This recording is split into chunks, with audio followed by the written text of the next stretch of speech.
Everyone, मैं हूं Yasir from discounted interior से। इस प्रोजेक्ट को हमने हैदराबाद में कंप्लीट किया है, बहादुरपुरा, जो कि चार मीनार के आसपास है। ओके, स्पेशली हम किचन के बारे में डिस्कस करेंगे। बहुत बड़ा प्रोजेक्ट है, 4 BHK है, 5 BHK ऊपर है, बट स्पेशली हम किचन के बारे में डिस्कस करेंगे कि हमने किचन में क्या यूज़ किया।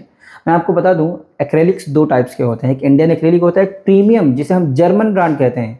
ये कंप्लीट जो हमारा किचन बना हुआ है, जर्मन ब्रांड पे हमने मटेरियल यूज़ किया। आपको मैं दिखा दूँ, आप यहाँ पे आएंगे, ये प्री लैमिनेट है, फैक्ट्री से प्री लैमिनेट होकर आता है। ठीक है, अभी इसके ऊपर एक थिन मेम्ब्रेन लगा हुआ है, जिसकी वजह से ये प्रोटेक्ट करता है। ठीक है, तो ये काम यहाँ पे हो चुका है। यहाँ पे सिर्फ हमने मॉड्यूलर का वर्क किया है, कारपेंट्री का वर्क किया है। फॉल सीलिंग का वर्क पहले से ही कंप्लीटेड था, और जब भी फॉल सीलिंग का वर्क पहले से ही कंप्लीट हो, आपका जितने भी कार के जितने भी बॉक्सेस बाद में बनते हैं, तो बहुत सारे इश्यूज़ क्रिएट होते हैं। तो हमेशा आप सबसे पहले प्लानिंग कीजिए, उसके बाद आप फॉल सीलिंग का वर्क स्टार्ट करिए। ओके, तो किचन आप देख सकते हैं। बेसिक आपको मैं यहाँ से स्टार्ट करता हूँ। ये है हमारा टॉल यूनिट। टॉल यूनिट का डेप्थ हमेशा ज़्यादा होता है।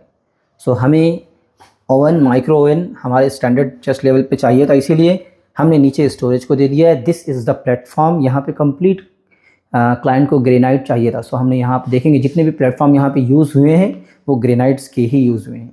ओके, सो आप देख सकते हैं यहाँ पे हमने हेटिक कंपनी के फिटिंग का इस्तेमाल किया है। यहाँ पे क्वाड्रो चैनल का भी इस्तेमाल किया गया। बहुत हैवी है ये, बहुत ज़्यादा हैवी है। आप देखिए, ऐसे टाइप के आप चैनल का इस्तेमाल कीजिए। क्वाड्रो में आपको हमेशा कहता हूँ, नॉर्मल चैनल का इस्तेमाल किचन में बिल्कुल भी मत कीजिए। जब आप इतनी हाई क्वालिटी के प्रीमियम इम्पोर्टेड एक्रेलिक को यूज़ कर रहे हैं अपने किचन में, तो डेफिनेटली एक अच्छे ब्रांड का आप फिटिंग भी इस्तेमाल कीजिए। इसमें हमने शटर्स इस्तेमाल किया हुआ। These are the tandem boxes.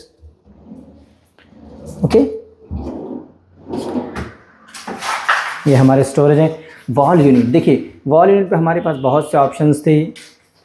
सो यहाँ पे हमने प्रोफाइल शटर्स की प्लानिंग की हुई है। डिज़ाइन में प्रोफाइल शटर्स है, यहाँ पे प्रोफाइल शटर्स, और यहाँ पे एक बड़ा सा चिमनी आने वाला है।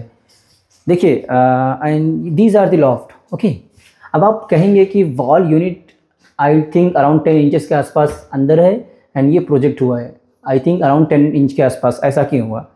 देखिए, बेस यूनिट जो होता है हमारा, वो अराउंड 2 फीट के आसपास डेप्थ होता है। This is around 13 to 14 inches.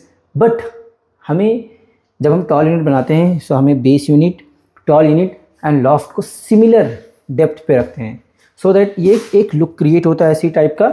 And ये हमारा स्टैंडर्ड लेवल के हिसाब से थोड़ा आगे चला जाता है। ओके, अगर मैं ऐसा लीन करूँगा तो मेरे सर में नहीं लगेगा। ओके, सो आप चाहें तो आप लॉफ्ट को वॉल यूनिट के लेवल पे ले सकते हैं, बट हमें स्टोरेज भी चाहिए, बहुत स्टोरेज चाहिए।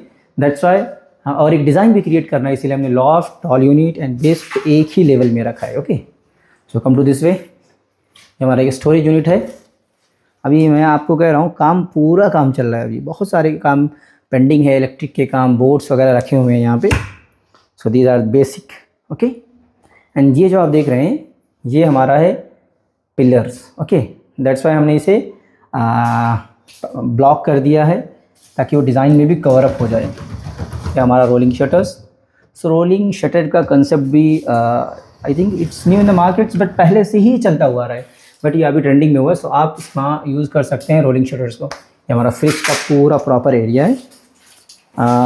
देखिए, दो चीज़ें होती हैं किचन में, आप इस्तेमाल कर सकते हैं। आप SDHMR को भी इस्तेमाल कर सकते हैं। You can go with the plywood also. Okay, but एक चीज़ आपको बताऊँ, बेस जो स्ट्रक्चर है आप प्लाईवुड में ही बनाएं। मैं हमेशा आपसे कहता हूँ, ये हमेशा आप गलती करते हैं। बेस स्ट्रक्चर प्लाईवुड बनाएं। जितने भी शटर्स हैं उसे आप SDHMR की तरफ ले जाएं, तो ये बहुत अच्छा आपके लिए होगा।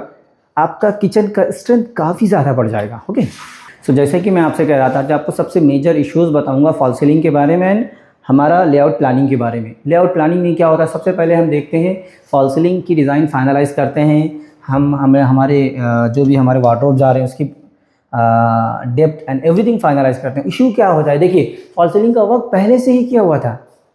अगर if from the corner to here only if it is 5 feet, then चारों जितने भी एंगल बने हुए हैं यहाँ पे, चारों 5 फीट के होंगे।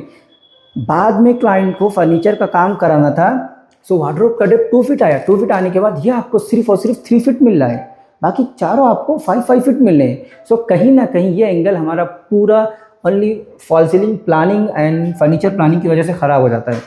अगर यहीं पे हम पहले से प्लेन फॉल सीलिंग कर देते हैं विद अ कॉर्नर को लाइट्स, बहुत अच्छा दिखता।